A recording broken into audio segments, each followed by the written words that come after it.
The silent passenger. I swear I was alone when I got into that Uber. It was just past midnight and the streets were empty, washed in the dim glow of flickering streetlights. I had spent the evening at a friend's house, lost in conversation, and didn't realize how late it had gotten. The moment I stepped outside, a thick fog had rolled in, swallowing the city whole. I pulled out my phone, ordered a ride, and within minutes, a black sedan pulled up to the curb.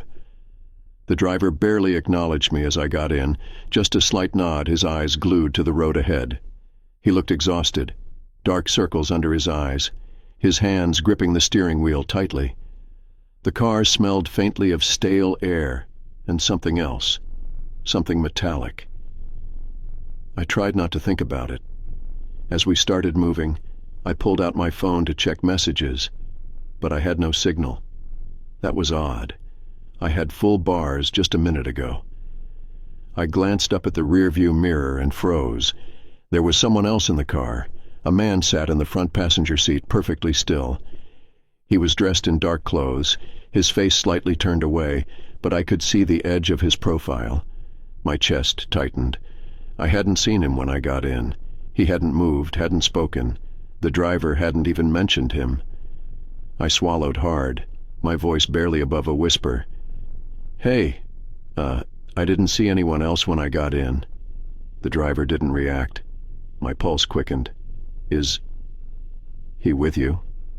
The driver's grip on the wheel tightened, his knuckles turning white. His eyes flicked to the rearview mirror, then back to the road. "Don't talk to him." My stomach dropped. The air in the car grew thick, suffocating. I could hear my own breathing, too fast, too shallow.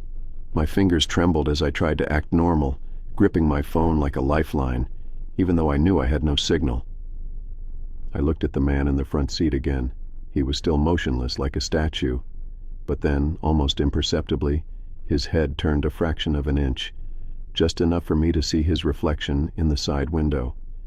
There was nothing there, no face, no features, just a dark, empty void where a human face should have been. I choked on a gasp, pressing myself against the door. My instinct screamed at me to get out, to run, but the car was still moving. The driver's voice was low, almost trembling. "Keep your eyes forward, don't look at him." I couldn't move, couldn't think. The air turned icy. My breath fogged up the window. I shut my eyes, trying to convince myself that this was some trick of the light, some twisted prank, and then I heard it, a whisper. Not words, just a sound, low, raspy, coming from right beside me. Slowly, painfully, I turned my head. The man in the front seat was facing me now. I don't know how to explain it, but I felt his gaze on me, even though he had no eyes. The void where his face should have been seemed to stretch like a black hole sucking in all the air. My body turned ice cold, my fingers numb. The whispering grew louder, filling the car, a chorus of voices layered over each other, an endless, unintelligible murmur. The driver gritted his teeth. "I told you not to look." The car suddenly jerked, the tires screeching as we swerved violently. My shoulder slammed into the door, pain shooting through my arm. The whispering stopped. The driver was breathing hard, his hands shaking as he steadied the car. His voice came out hoarse. "He's gone." I didn't dare check. I kept my gaze locked on my lap, gripping my phone so tightly my knuckles ached. The air in the car felt lighter, but the terror in my chest didn't fade. We drove in silence for what felt like hours. I forced myself to breathe, to count the seconds, to focus on anything but what had just happened. Finally, we pulled up in front of my apartment. I fumbled for the door handle, practically falling out of the car. The night air hit me like a slap, but I didn't care. I just needed to be out. The driver exhaled sharply, rubbing his face. "You were lucky." My voice cracked. "What now was that?" He hesitated, then shook his head. "He gets in sometimes. No one knows how." My stomach twisted. The driver looked at me, eyes dark with something I couldn't name. "You should be careful next time." Before I could say anything, he drove off, disappearing into the night. I stood there, frozen, staring after the taillights until they vanished. My skin was still cold, my heart pounding so hard it hurt. I didn't sleep that night, and I haven't taken a ride alone since. Story number 2. Wrong turn. I should have never gotten into that car. It was a late Friday night, and I was exhausted from work, barely able to keep my eyes open. The streets were empty, the air thick with humidity, making everything feel slow and heavy. I had just left my office, eager to get home, so I pulled out my phone and requested an Uber. Within seconds, a notification popped up. Driver arriving in 2 minutes. A black sedan pulled up to the curb just like the app said it would. The windows were dark, too tinted for me to see inside. When the car stopped, the back door clicked open. I hesitated. Something about it felt off, but I was too tired to care. I slid into the seat and shut the door. The driver didn't greet me, didn't ask how my night was, just nodded once and started driving. His face was barely visible in the dim light of the dashboard, but I caught a glimpse of a short beard and hollow-looking eyes. I pulled up my phone to check the route. Straight home, 20-minute ride. I exhaled, leaning back, staring out the window as the streetlights flickered past. A few minutes in, I noticed something strange. The driver missed a turn. I sat up slightly. Maybe he knew a faster way. I didn't say anything at first, just kept watching the map. But then he missed another turn. My stomach twisted. "Hey, I think you missed the last 2 turns." No response. The car kept moving, smoothly, deliberately. I checked the app again. The route had changed. My drop-off point was completely different now, somewhere way outside the city. I felt a jolt of panic. "Sir, I think there's a mistake. That's not my address." Still, he said nothing. I swallowed, trying to keep my voice steady. "Can you turn around?" The driver's hands tightened on the wheel. His knuckles turned white. My pulse pounded in my ears. Something was wrong, very wrong. I reached for my phone to cancel the ride, but the screen glitched, lines of static tearing through the app. The GPS was frozen. My heart slammed against my ribs. "Sir, stop the car." Nothing. I clenched my jaw, forcing my voice louder. I said, "Stop the car." Then finally he spoke, a raspy, almost mechanical voice. "It's too late for that." Cold fear stabbed through me. I lunged for the door handle, but it wouldn't budge. The lock was engaged. My breath came fast and shallow. "Let me out right now." The driver didn't answer. Instead, he smiled. It was the kind of smile that made my blood turn to ice. I grabbed the emergency unlock button on the app, but my phone died in my hand. No warning, no low battery, just dead. The car picked up speed. The city lights were gone now, replaced by endless dark roads stretching into nowhere. The trees lining the road grew thicker, taller, swallowing the sky. It felt like we were leaving reality itself. I pounded on the window. "Somebody help," the driver chuckled, a low, dry laugh that made my skin crawl. "No one can hear you out here." I was trapped. Every instinct screamed at me to fight, to do something before we reached whatever hell he was driving me to. I glanced around, searching for anything, a sharp object, a weakness in the lock, anything. Then I noticed something in the front seat, something I should have seen before. The ID on the dashboard, the driver's name and picture. The photo didn't match the man in the driver's seat.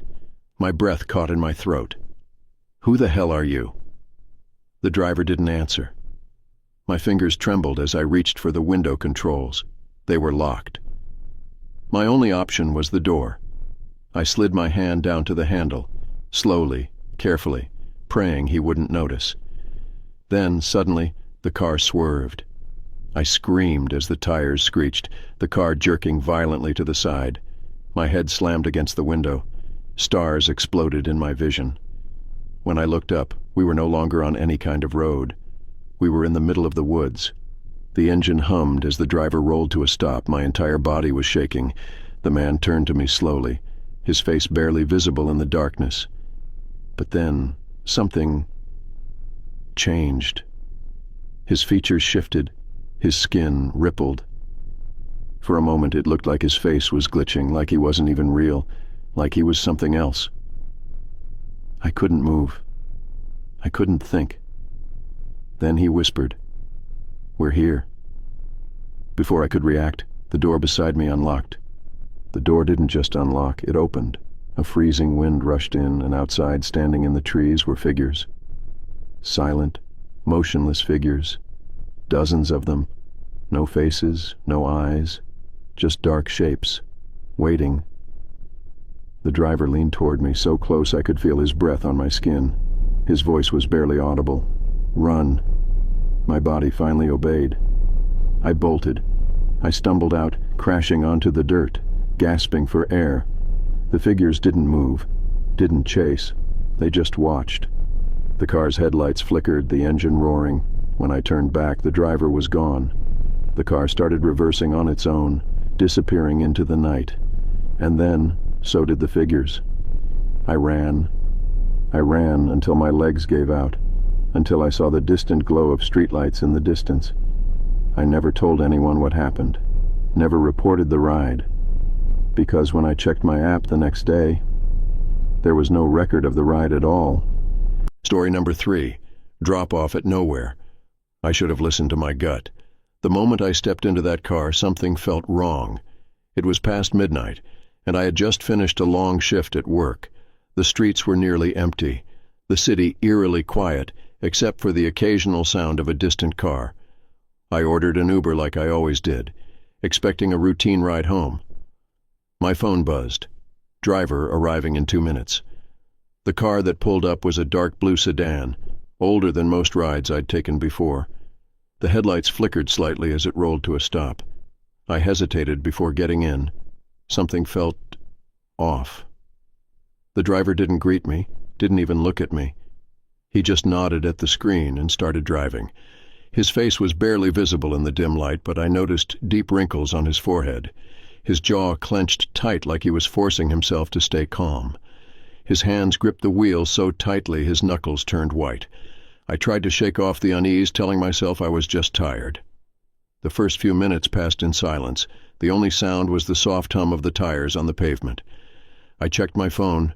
The app showed the ride was in progress, estimated arrival time 20 minutes. Then the car took a turn. I frowned. The route on my phone didn't match. I think you missed a turn," I said, trying to keep my voice steady. The driver didn't answer. I leaned forward slightly. "Sir, I think we're going the wrong way." Still nothing. My stomach twisted.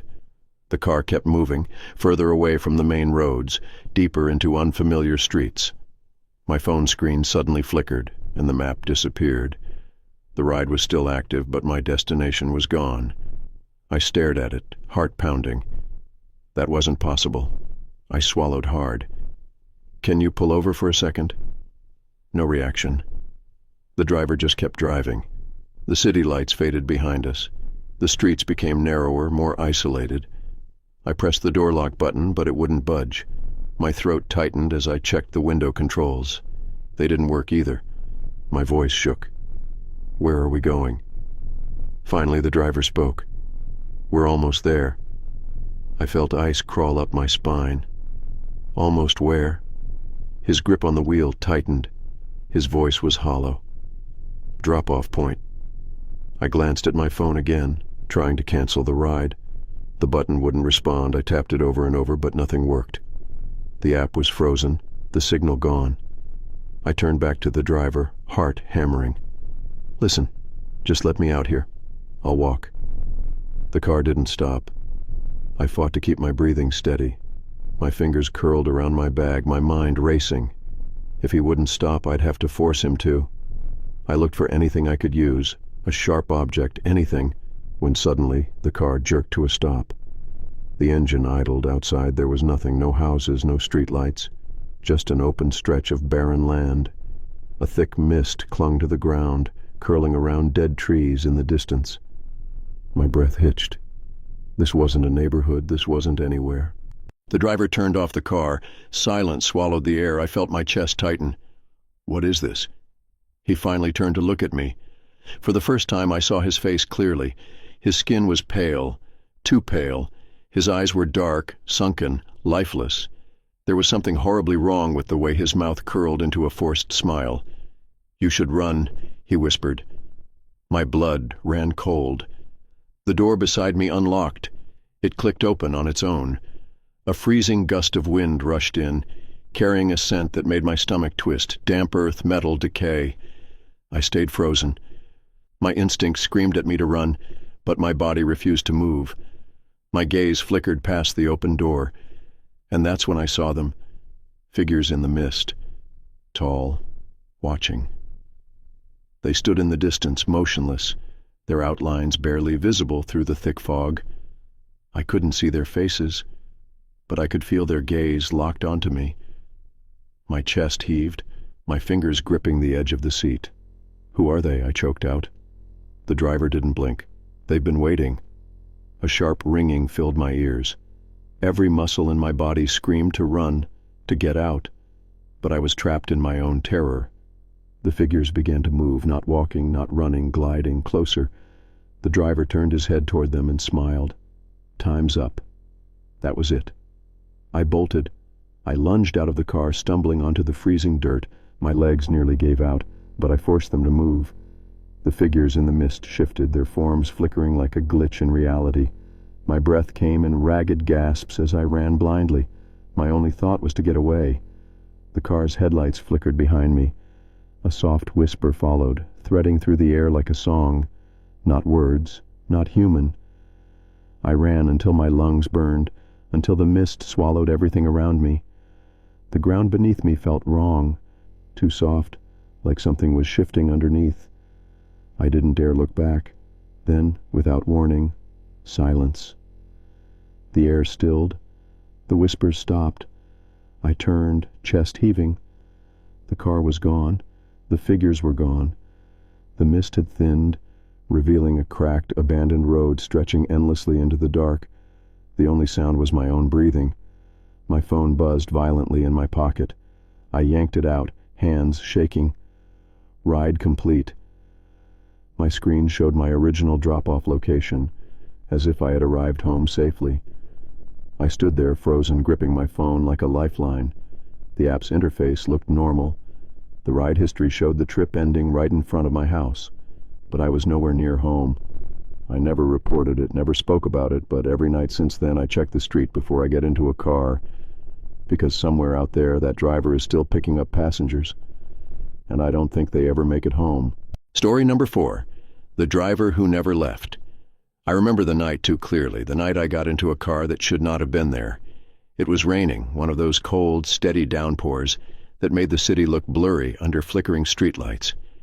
I had just left a friend's apartment after a long, exhausting day and wanted nothing more than to be home. I ordered an Uber and stood under the awning, watching the rain soak the pavement. A notification popped up. Driver arriving in 2 minutes. A black sedan rolled up sooner than expected, its tires cutting through the waterlogged street. I checked my phone. The make and model matched. The driver's name appeared, Daniel. His profile picture was an older man, mid-50s, with deep wrinkles and tired eyes. The car idled in front of me, the windshield wipers scraping slowly. I hesitated for a second before pulling open the door and sliding into the back seat. The interior smelled like damp fabric and something else, something faintly metallic. The driver didn't speak, just nodded at me in the mirror before pulling away from the curb. His hands gripped the wheel tightly, fingers pale against the dark leather. The ride was quiet, except for the occasional soft hum of the engine and the pattering rain. A few minutes in, I realized something odd. The roads were nearly deserted, yet the driver never slowed for intersections. He made each turn with precision, like he had driven this route 100 times. I glanced at my phone. My reception was gone. The app still showed my route, but my drop-off time kept fluctuating. 12 minutes, 20, 30. My stomach twisted. I cleared my throat. "Hey, I think the app's glitching. How much longer?" The driver didn't respond. I leaned forward slightly. "Sir?" He kept driving. A chill spread through my chest. "Can you hear me?" Still nothing. I stared at his reflection in the rearview mirror. His eyes didn't blink. He didn't even look like he was breathing. My fingers tensed around my phone. Then finally his lips moved. "You again." A sharp sting of fear crawled up my spine. "What?" The car picked up speed. "You always come back," he murmured, almost to himself. His voice was raspy, distant, as if the words were being pulled from somewhere deep inside him. My throat tightened. I think you have me confused with someone else." He let out a slow, wheezing breath. "Number, it's always you." I reached for the door handle. Locked. My pulse thundered in my ears. "I don't know what you mean. Just pull over. I'll get out here." The driver shook his head, his fingers flexing against the wheel. "Not yet." The rain outside grew heavier, the windows fogging up. The streetlights blurred into streaks of yellow and white. The city felt impossibly far away. I took a shaky breath. "I'll report this," I threatened, though my voice came out weaker than I intended. The driver laughed softly. The sound was hollow. "You already did." My heart stilled. "What?" His grip on the wheel tightened. "You reported me, a year ago." I tried to swallow, but my throat was too dry. My fingers fumbled to refresh the app. The screen glitched, flickering. The ride history loaded, scrolling on its own faster and faster, before stopping at a date I didn't recognize. Exactly 1 year ago. My heart pounded. The details were there, same route, same car, same driver, but there was something else. A notification. Trip reported. Driver passed away in accident. My stomach dropped.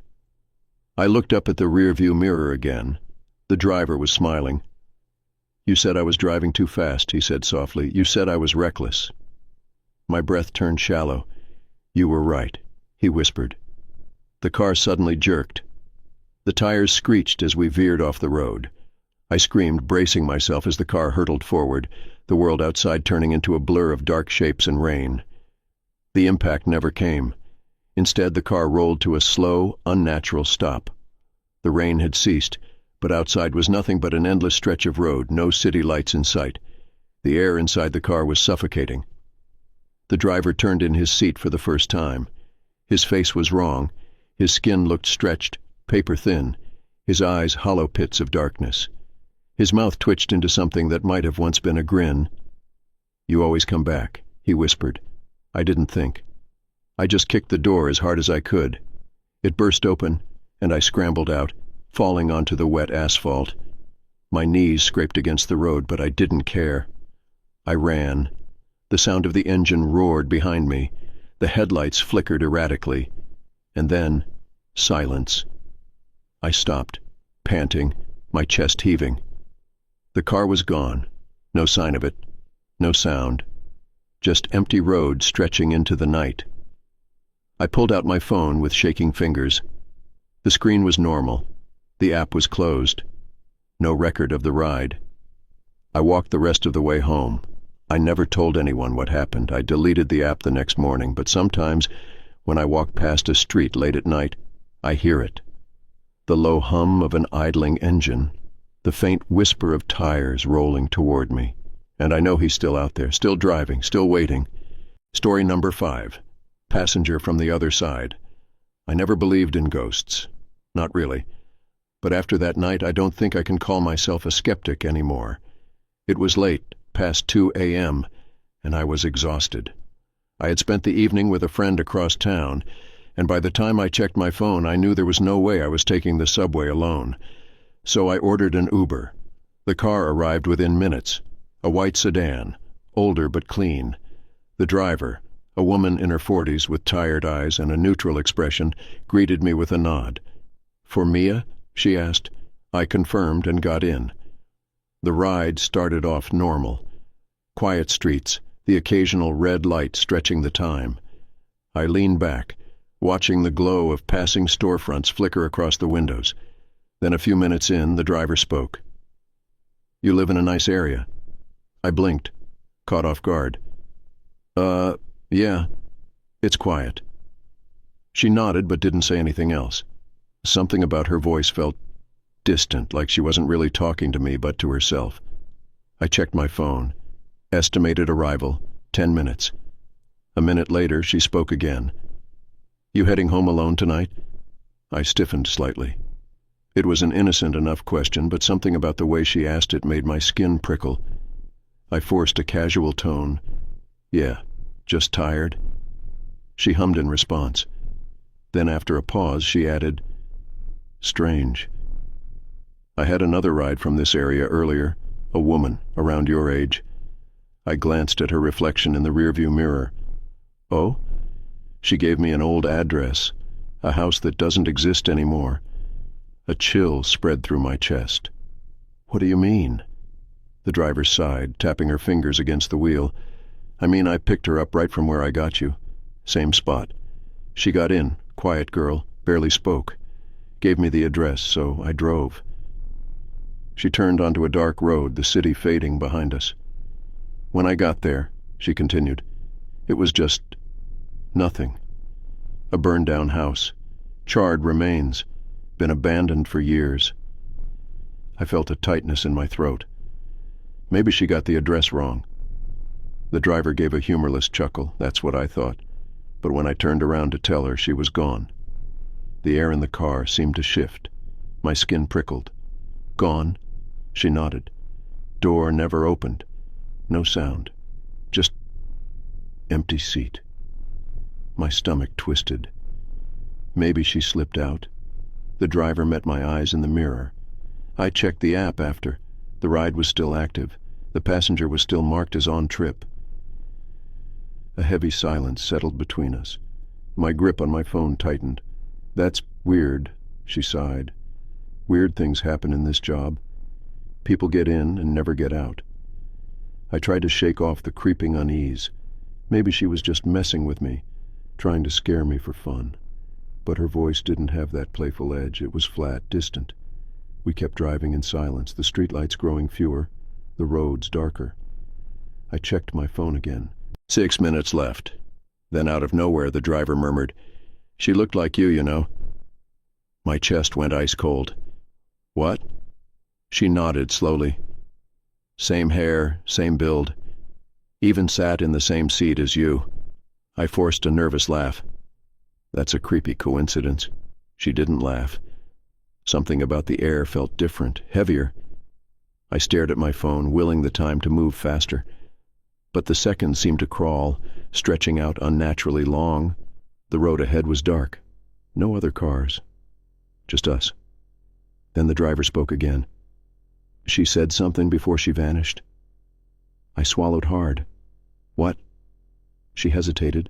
Then, in a quiet, almost reluctant voice, she whispered, "Tell her I made it home." A wave of cold rushed over me. I sat up straight, heart hammering. What does that mean?" The driver shrugged. "I don't know. But the second she disappeared, my GPS changed. Took me straight back to where I picked her up."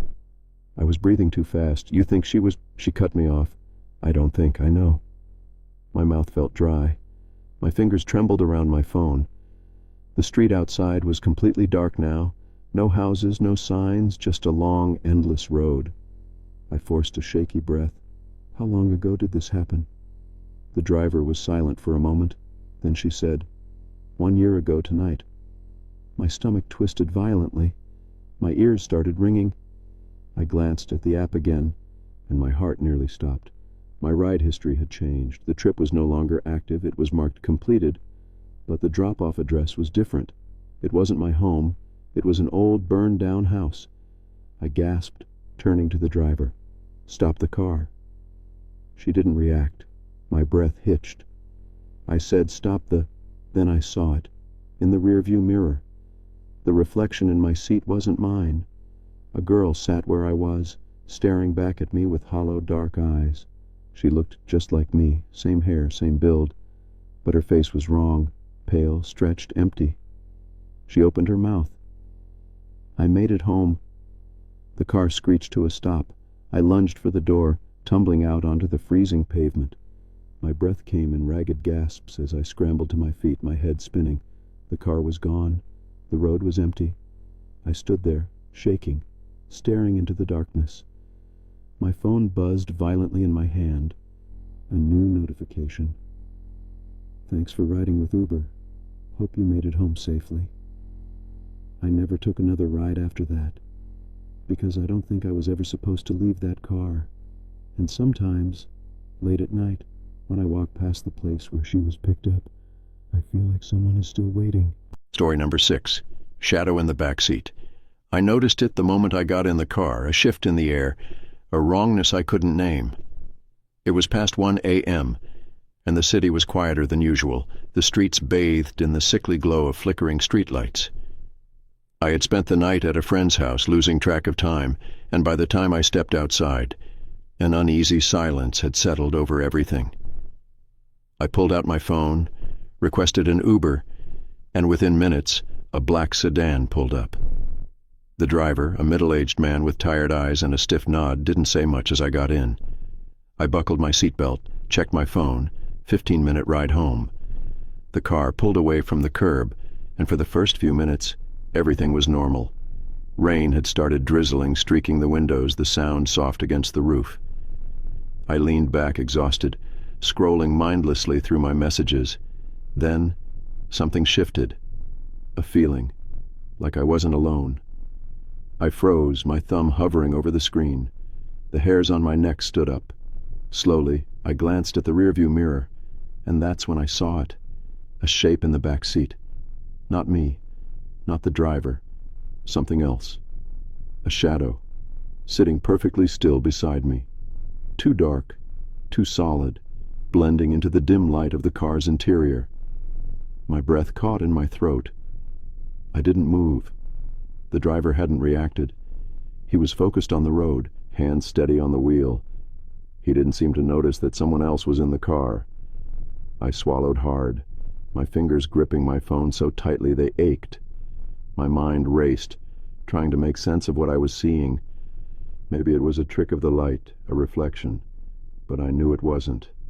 I could feel it, the weight of its presence, the cold pressing against my skin.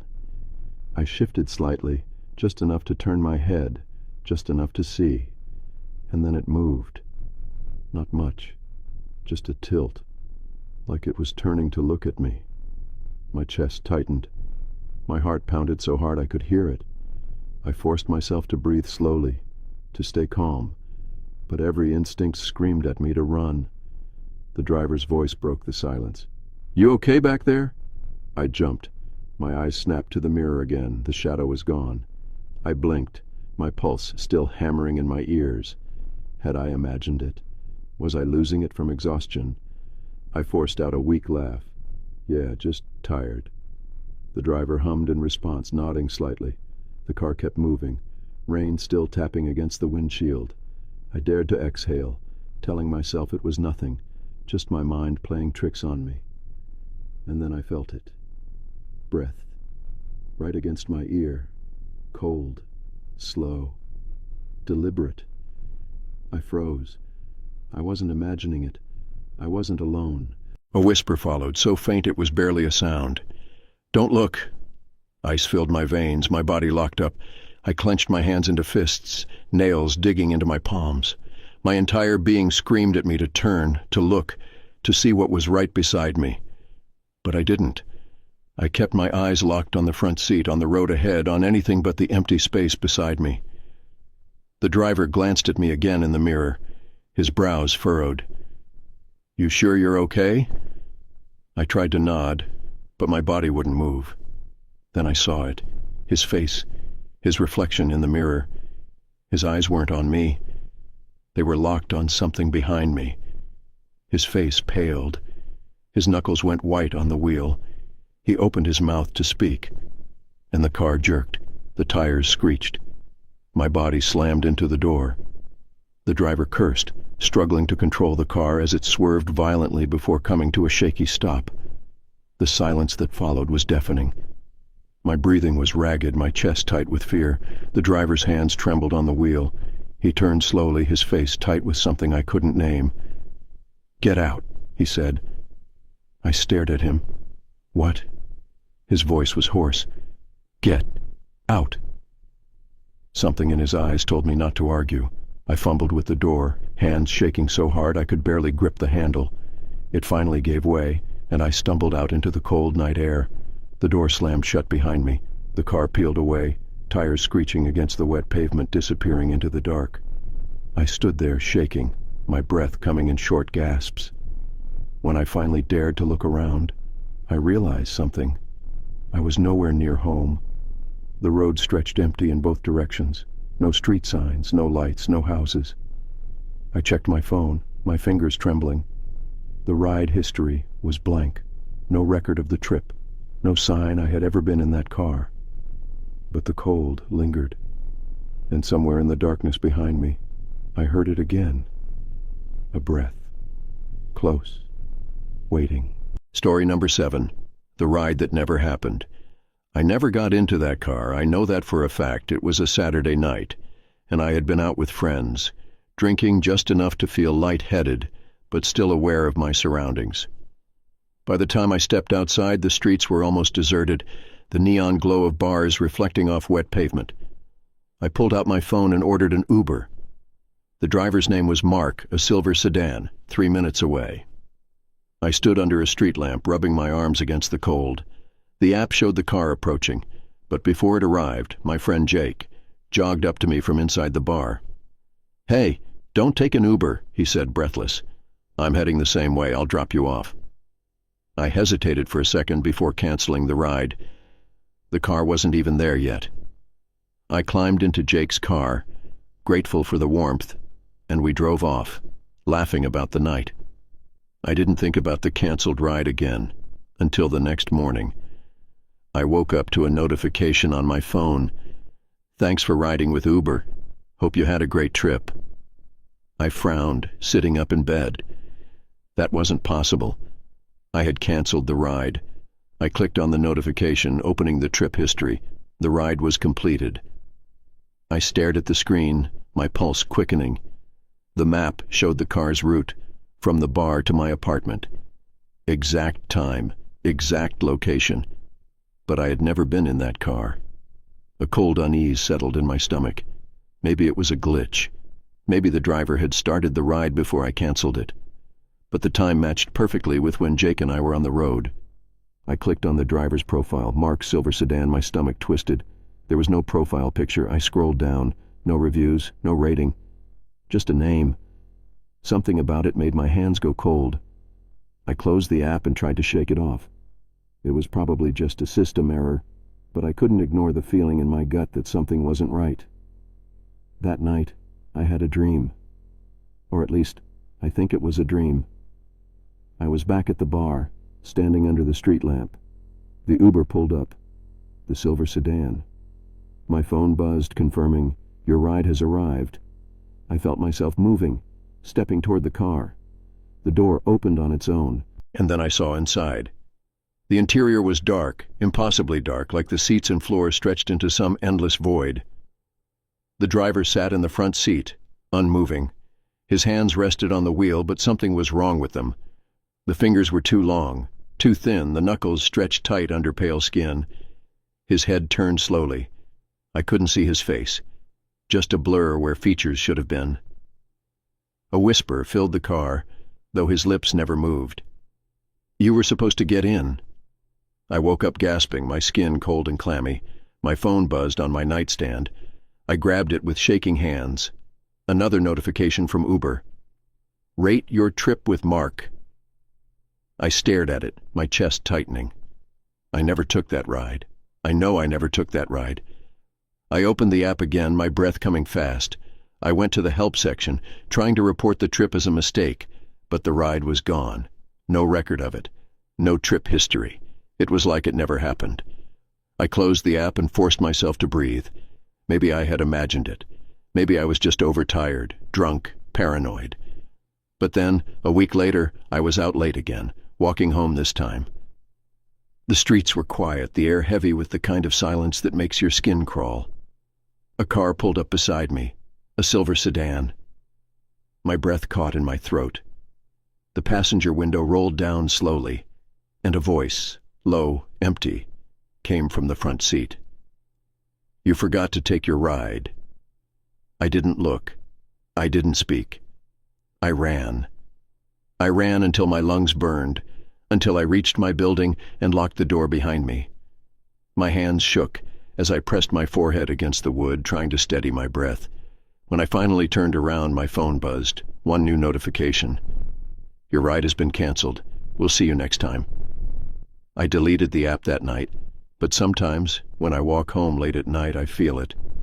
The presence of a car rolling up just a little too close, the sound of a door unlocking, and a voice, barely above a whisper, waiting for me to finally get in. Story number 8.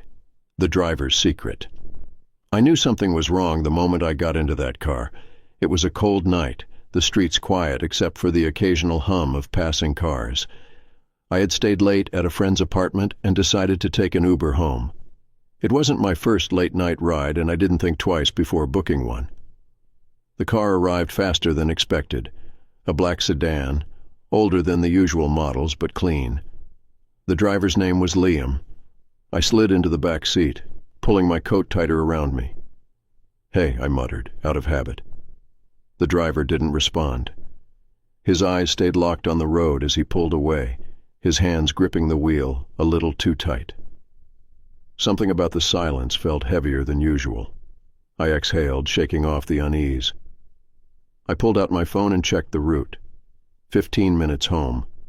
A few minutes in, I started noticing things. The car had a strange smell. Not the usual mix of air freshener and worn-out leather. It was sharper, almost metallic, mixed with something else. Something rotten.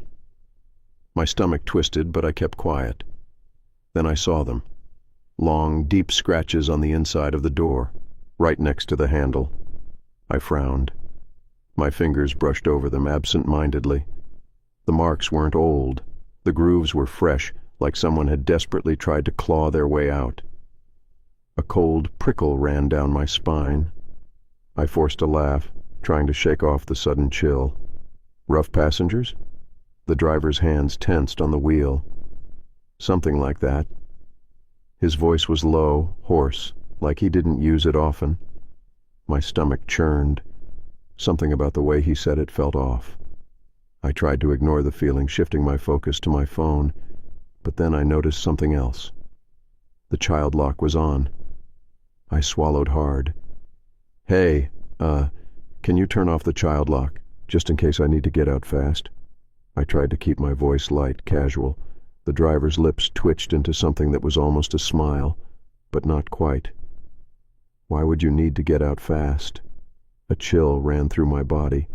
My fingers curled tighter around my phone. The GPS showed we were still on track, 10 minutes left. I just needed to make it home. I glanced up at the rearview mirror, trying to catch a better look at his face. His eyes were dark, unreadable, but there was something strange about them, something empty. Then, just as I was about to look away, I saw it. The trunk. It was slightly open. Just a crack. I wouldn't have noticed if the car hadn't hit a bump, making it shift slightly. My throat went dry. There was something inside. A glimpse of fabric, something dark, bundled up, motionless. I couldn't breathe. The scratches on the door, the smell, the silence. I knew, without a doubt, that whatever was in that trunk wasn't supposed to be there. I forced myself to stay calm. My mind raced. If I panicked, I'd make a mistake. I needed to get out. I tapped the screen of my phone, pretending to text. My heart pounded as I sent a single message to my friend. "Call me now." Seconds later, my phone rang. I pressed it to my ear before the driver could react. "Hey," I said loudly, forcing a laugh. "Yeah, I'm almost home." The driver didn't say anything, but I saw his fingers tighten on the wheel. "Yeah, my brother's already outside waiting for me," I continued, keeping my tone casual. "I'll be there in 5. I didn't have a brother. The driver's grip loosened slightly. He exhaled through his nose, as if thinking. Then he smiled. Not a normal smile. Something else. "There's no one waiting for you." Ice filled my veins. I forced a breath. "Excuse me?" His smile didn't falter. "I drove you before." My blood ran cold. "No, you didn't." He nodded slowly. "Yeah. A couple months ago you were drunk, didn't remember much. I took you home safe." I stared at him, heart pounding. "That wasn't you." His eyes flickered to mine in the mirror. "Are you sure?" The car suddenly slowed. We were still 5 minutes from my apartment. There was no stop sign, no traffic light, nothing. Just an empty road. My breath hitched. "Why are we stopping?" The driver tilted his head. "You ever hear about the ones who get away?" The word sent a sick shiver through me. I tightened my grip on my phone, ready to make a run for it, but then I heard it. A thud. From the trunk. A muffled sound. A whimper. My stomach dropped. Someone was in there. Someone alive. The driver sighed, almost disappointed. Guess I didn't tie that one up tight enough. My body acted before my mind could. I slammed my hand against the horn, holding it down, the blaring sound cutting through the night. The driver snapped. His expression twisted, and before he could react, I unlocked my phone and hit emergency call. "Help! I'm in a black sedan license plate." The car lurched. I slammed into the door as he yanked the wheel, sending us skidding onto the shoulder. I didn't wait. The second we stopped, I kicked at the door as hard as I could. It didn't open. The child lock was still on. The driver turned, his face twisting into something monstrous. "You shouldn't have done that." The trunk slammed open. A woman fell out. She was bound, gagged, her eyes wide with terror as she hit the pavement. The driver lunged for me, but in the chaos, he must have forgotten. The driver's side wasn't locked. The woman, somehow, someway, managed to yank the door open from the outside. I threw myself out of the car, hitting the ground hard. The woman scrambled beside me, sobbing. The driver cursed, slamming his fist against the dashboard, but I didn't stay to watch. We ran. I didn't stop until I saw headlights in the distance. Another car, an actual car, one that wasn't hunting me down. The police arrived minutes later. The driver was gone. His car was abandoned, the trunk still open, but there was no sign of him. The woman, her name was Claire, had been missing for 2 days. She had no idea where he had taken her, only that she had been tied up, trapped, waiting for what came next. The scariest part, the app had no record of my ride. The license plate didn't match any registered Uber driver. The man didn't exist. But he was out there, and I knew, deep in my bones, that he wasn't done looking for his next passenger. Story number 9. The Phantom Fare. I've been driving for rideshare services for years, and I've seen all kinds of passengers. Drunk ones, angry ones, the ones who treat you like a therapist. But nothing prepared me for the night I picked up a fare that wasn't supposed to exist. It was past midnight, a slow night, and I was about to head home when a request popped up. The location was on the outskirts of town, near an old stretch of road I rarely drove through. The fare was good, almost too good, but I figured someone might have broken down or needed a ride home from a party. I arrived at the pickup spot, a dirt road leading to an abandoned-looking house, its windows dark, its paint peeling from years of neglect. My headlights barely pierced through the thick fog that had rolled in. I waited, checked the app. The passenger's name was Lena. No profile picture, no rating. I drummed my fingers against the steering wheel. "Lena?" I called out, peering into the darkness. A shape emerged from the shadows. A woman wearing an old-fashioned dress that looked oddly out of place. She moved slowly, almost too smoothly, as if her feet barely touched the ground. As she approached, the dim glow of the street lamp revealed her pale face, her dark, sunken eyes. She opened the door and slid into the back seat. Her presence sent an unnatural chill through the car, the kind that settles deep into your bones. The air felt heavier. I swallowed. Hey, going to..." I checked the app. The destination had already been entered, a house on the other side of town. She nodded, didn't speak. I forced a polite smile. All right then. The ride started off quiet. The only sound was the hum of the engine and the occasional tap of rain against the windshield. Something about her presence made me uneasy, but I told myself she was just shy, maybe even unwell. Then in the rearview mirror I caught something strange. Her reflection was wrong. It was there, but delayed. Every time I moved, it took a second before her reflection mimicked it, like a lagging video. A chill ran down my spine. I kept my eyes on the road. The silence stretched until I couldn't take it any more. "So, long night?" I asked, trying to break the tension. She finally spoke, her voice barely above a whisper. "I just wanted to see it one last time." I frowned. "See what?" She didn't answer. I glanced at the GPS. 10 more minutes. The road was dark, barely lit, stretching on endlessly like it led to nowhere. Then I smelled it. A faint burnt scent. At first I thought it was coming from outside, but it grew stronger, filling the car, clinging to my clothes. My throat tightened. It smelled like charred wood. And something worse. I looked at her reflection again. She was smiling. Not at me. At something behind me. I nearly slammed on the brakes. My hands clenched the wheel. My breath came fast and shallow. There's no one else back there, right? I forced out, trying to keep my voice steady. She didn't respond. I flicked my eyes toward the rearview mirror again. The back seat wasn't empty. A second figure sat beside her, a dark shape barely visible but watching me. I swerved. My tires skidded. I gasped for air as I forced the car straight again. 5 minutes left. My pulse thundered in my ears. "You—" My voice cracked. "You need me to take you somewhere else?"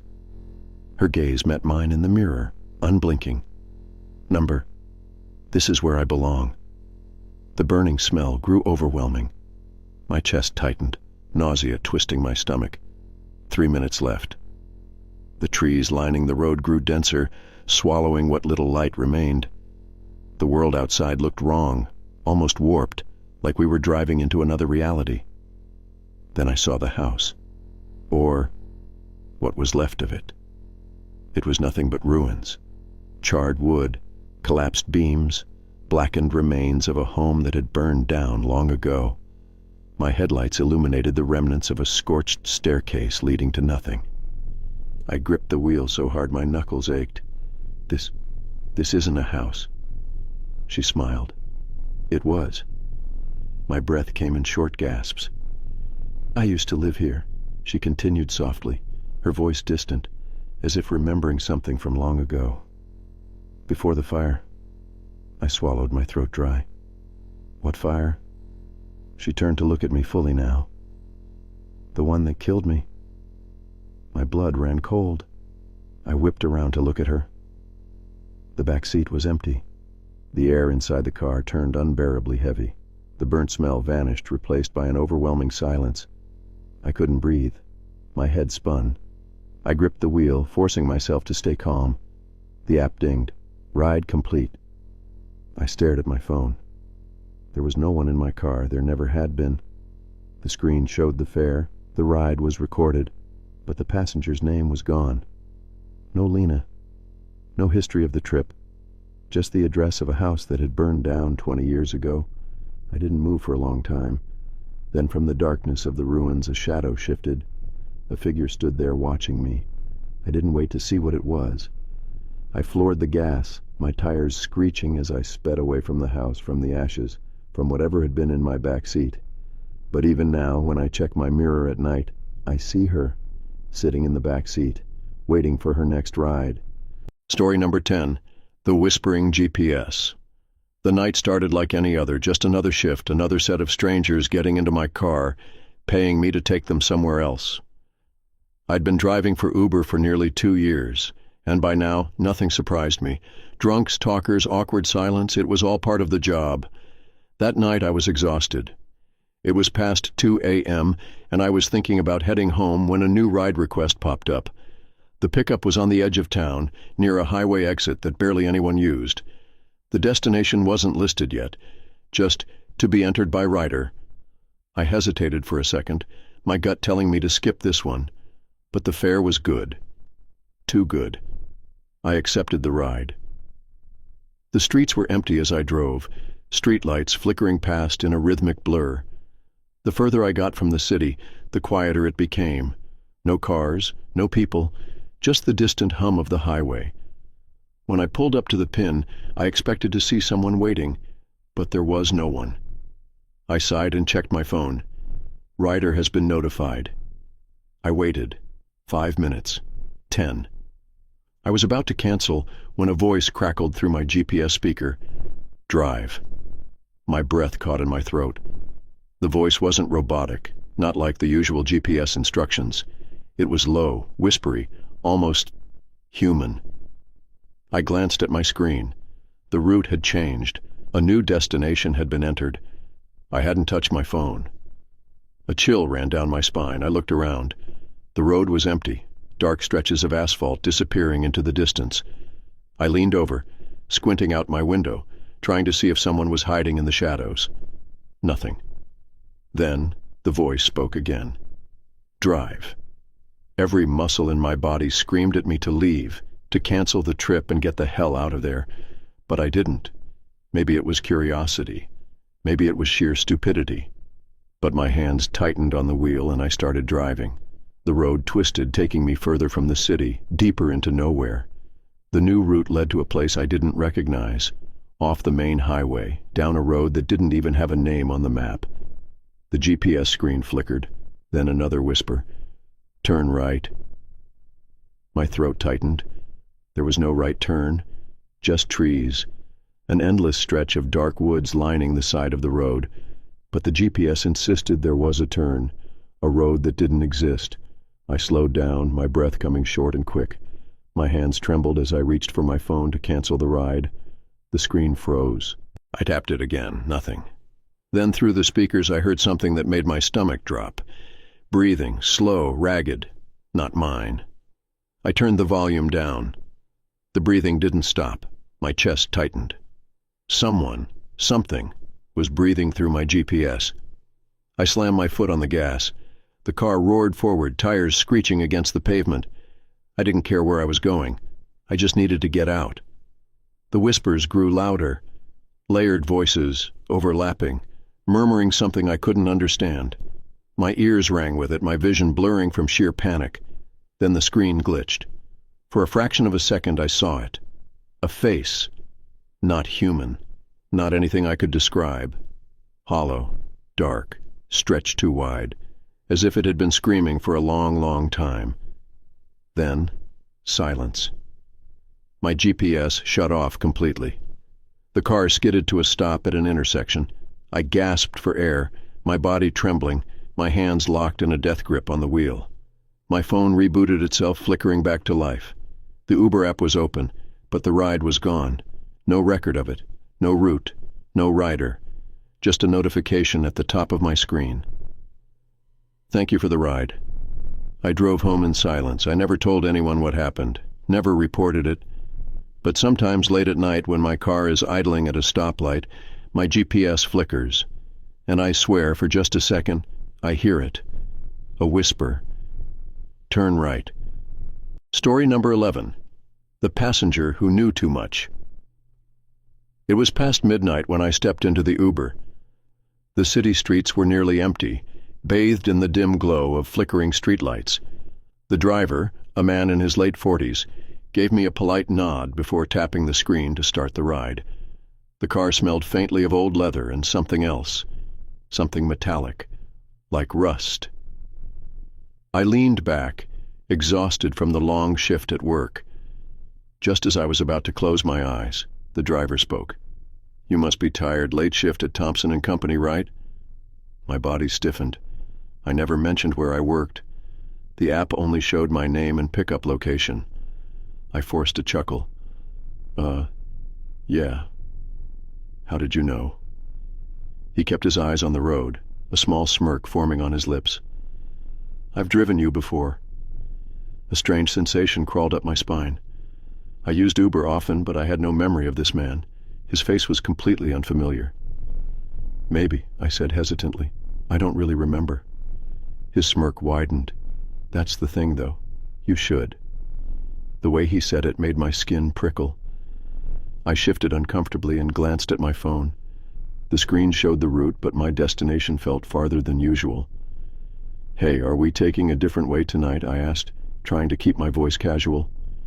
He chuckled, the sound dry and humorless. Relax. I always take this route with you. That didn't make sense. I always took the highway home, quick, direct, but now we were heading down unfamiliar roads, the street signs unfamiliar, the buildings getting sparser. I tapped the app to check the route. The screen glitched. The blue line kept shifting, recalibrating as if it couldn't decide where we were. I swallowed hard. I think we should turn back. This doesn't seem right. He let out a slow sigh, shaking his head. Come on now. You say that every time. Every time? Something in his tone made my heart pound. I looked at him properly now. His eyes flickered toward me in the rearview mirror, dark, unreadable. I cleared my throat. "I don't remember you driving me before." Silence. Then, in an almost playful whisper, he said, "You wouldn't."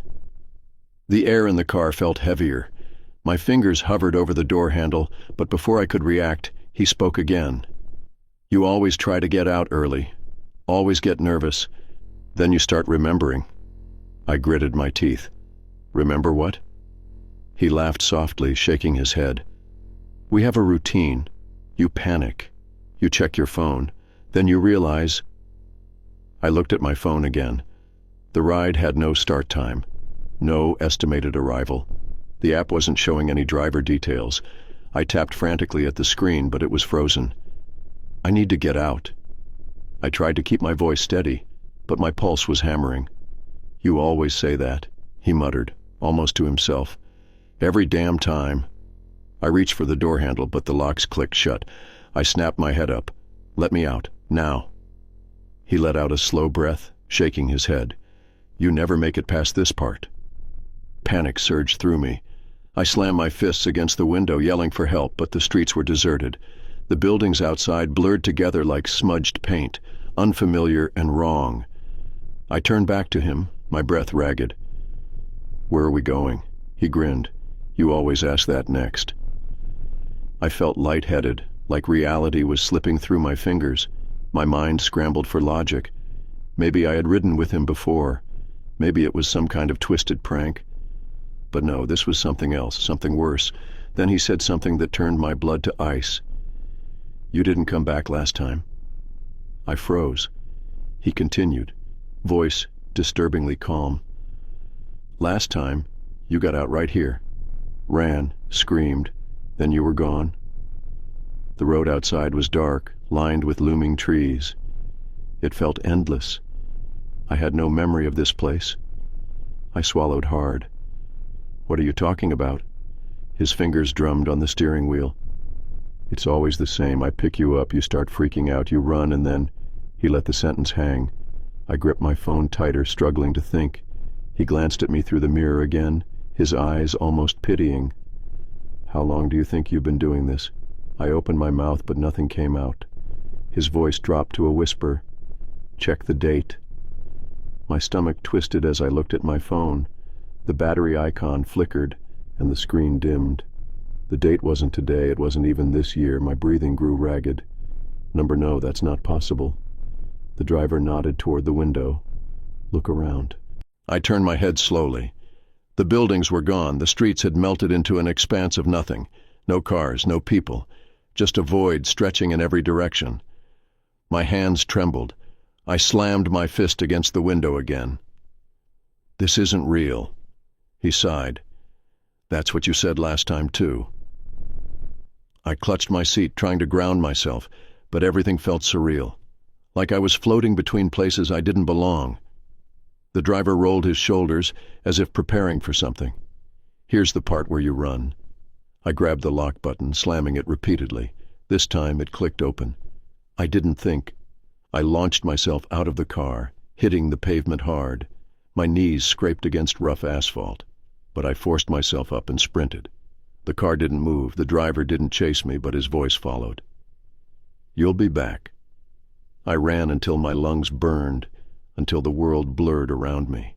And then I woke up, in my bed, in my apartment.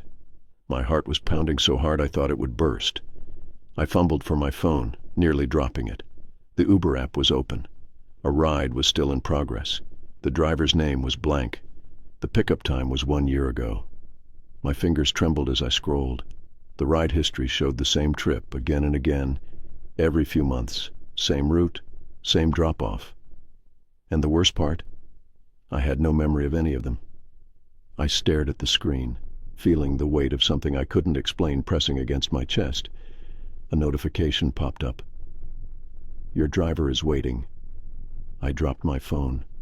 The street outside was silent, except for the faint sound of an engine idling. If you enjoyed this chilling story, don't forget to like this video and subscribe to the channel for more terrifying tales. And if you've ever had a creepy or unexplained experience, share it in the comments below. We'd love to hear your story. Also, check out the videos appearing on your screen right now for more spine-tingling horror. Stay safe and watch your back.